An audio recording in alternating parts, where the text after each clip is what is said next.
maambukizi haya zinakuwa homa nyingi sana za usiku. Kwa hiyo iko namna hiyo. Lakini miongoni mwa vitu ambavyo vinasumbua sana, mtu anaweza akajikuta anaumwa na kiuno sana, anaumwa na mgongo sana, mifupa inauma sana, lakini shida ikawa ni UTI.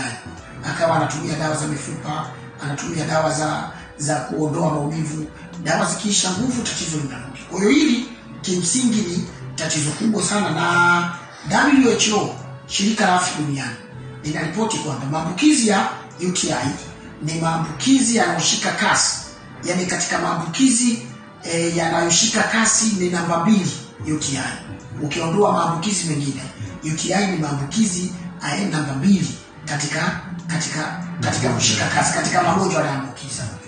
Kwa hiyo ni tatizo kubwa sana. Na kama nilivyosema kwamba lenyewe alichagui umri, kwa maana yoyote anapata, wala haichagui jinsia.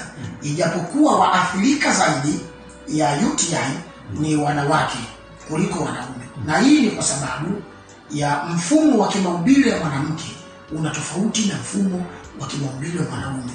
Njia ya kutoka katika viungo vya uzazi kuelekea katika kibofu, kwa maana ya urethra, iko fupi kuliko kwa mwanaume. Ule mrija ni mrefu.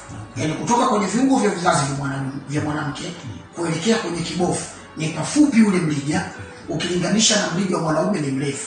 Kwa hiyo maambukizi haya kwa mwanamke yanakuwa ni rahisi.